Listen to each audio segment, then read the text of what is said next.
Club nights, hip hop steps. పూర్తి వివరాలకు చదవండి రేపటి సాక్షి దినపత్రిక. అనంతపురం జిల్లాలో రథం దగ్ధం కేసులో పోలీసులు యూటర్న్ తీసుకున్నారు. రాముని రథం దహనం కేసులో 7గురు టీడీపీ నేతలను పోలీసులు అదుపులోకి తీసుకున్నారు. అయితే సీఎం చంద్రబాబు ఫోన్ తర్వాత సీన్ ఒక్కసారిగా మారిపోయింది. ఈ కేసులో వైఎస్ఆర్సీపీ నేతల హస్తం ఉందంటూ అనంతపురం ఎస్పీ జగదీష్ ప్రకటించారు. టీడీపీకి ఎస్పీ జగదీష్ అనుకూలంగా వ్యవహరిస్తున్నారని వైఎస్ఆర్సీపీ నేత మాజీ ఎమ్మెల్యే అనంత వెంకట్రామరెడ్డి ఆరోపించారు. అయితే కడేకల్లోని హనకనహాల్ గ్రామంలో 2022లో 22 లక్షల రూపాయల వ్యయంతో రాములూరికి రథం చేయించింది వైఎస్ఆర్సీపీ నేతలే.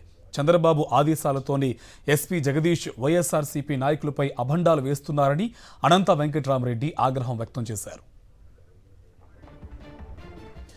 అనంతపురం నుంచి పూర్తి సమాచారం మా కరెస్పాండెంట్ శివారెడ్డి మనకి లైవ్లో డీటెయిల్స్ అందిస్తారు. శివారెడ్డి, ఈ రథం దగ్ధం కేసులో మొదట టీడీపీ నాయకులు అరెస్ట్ చేసిన తర్వాత చంద్రబాబు ఫోన్ కాల్తో సీన్ అంతా మారిపోయింది. డీటెయిల్స్ ఏంటి? ఖచ్చితంగా కార్తీక్, ఎందుకంటే చంద్రబాబు ఫోన్ కాల్తోనే మొత్తం ఈ కేసు యూటర్న్ తీసుకున్నట్లు చాలా స్పష్టంగా అర్థమవుతోంది. వాస్తవానికి 2022లో రాముని రథాన్ని తయారు చేయించింది వైఎస్ఆర్ కాంగ్రెస్ పార్టీ నేతలే. దాదాపుగా 20 లక్షల రూపాయల వ్యయంతో సొంత నిధులతోనే ఎక్కడా కూడా ఎలాంటి డోనర్స్ నుంచి ఒక్క రూపాయి కూడా కలెక్ట్ చేయకుండానే వైఎస్ఆర్ కాంగ్రెస్ పార్టీ నేతలు రాముని రథాన్ని తయారు చేయించారు. ఆ రోజు నుంచి ఈ రోజు దాకా క్రమం తప్పకుండా పూజలు చేయిస్తున్న పరిస్థితి కనిపిస్తోంది. దీన్ని జీర్ణించుకోలేని తెలుగుదేశం పార్టీ నేతలు రథాన్ని రాత్రికి తగలబెట్టారు. అయితే 3 రోజుల కిందట మొత్తం 7 మంది తెలుగుదేశం పార్టీ నేతలు కార్యకర్తల్ని అదుపులో తీసుకున్నారు. అదే క్రమంలోనే రాయదుర్గం కాన్స్టిట్యూన్సీకి సంబంధించిన తెలుగుదేశం పార్టీ ఎమ్మెల్యే కాలువ శ్రీనివాసులు కూడా చాలా స్పష్టంగా ప్రకటించడం జరిగింది.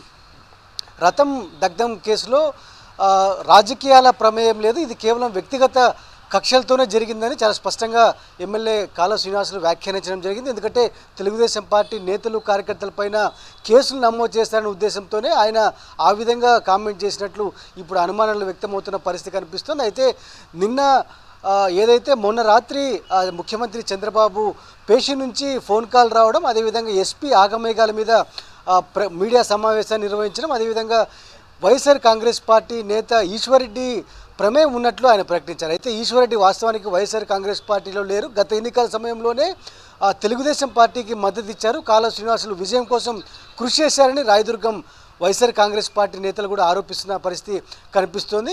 ఈ మొత్తం వ్యవహారానికి సంబంధించి కేవలం వైఎస్ఆర్ కాంగ్రెస్ పార్టీ పైన బురద చెల్లేందుకే టీడీపీ నేతలు ఈ డ్రామాను క్రియేట్ చేశారని చాలా స్పష్టంగా అనుమానాలు వ్యక్తమవుతున్న పరిస్థితి కనిపిస్తుంది. ఎందుకంటే చంద్రబాబు పేషి నుంచి ఫోన్ వచ్చిన తర్వాతనే అనంతపురం జిల్లా పోలీసు యంత్రాంగం మొత్తం దీనిపైన కాన్సన్ట్రేట్ చేసి ఎస్పీ జగదీష్తో మీడియా సమావేశాన్ని హడావుడిగా ఏర్పాటు చేయించడం, అదేవిధంగా ఈశ్వర్రెడ్డి అనే వ్యక్తిని ముద్దాయిగా చేస్తూ అందులో ఆ కేసులో ఇన్వాల్వ్ చేశారు. అయితే మిగతా రామకృష్ణారెడ్డి కావచ్చు, జీవానంద్ రెడ్డి కావచ్చు, మిగతా తెలుగుదేశం పార్టీ నేతలు పోలీసుల అదుపులో ఉన్నప్పటికీ వారిని ఎక్కడ మీడియాకి చూపలేదు. ఇది కేవలం పోలీసులు వైఎస్ఆర్ కాంగ్రెస్ పార్టీ పైన బురద చెల్లేందుకు చేస్తున్న ప్రయత్నాలుగా చాలా స్పష్టంగా అనుమానాలు వ్యక్తమవుతున్న పరిస్థితి కనిపిస్తుంది. ఎందుకంటే కనేకల్లు మండలం హనకల గ్రామంలో దాదాపుగా 20 లక్షల రూపాయల వ్యయంతో వైఎస్ఆర్ కాంగ్రెస్ పార్టీ నేతలు 2022లోనే రథాన్ని తయారు చేయించారు.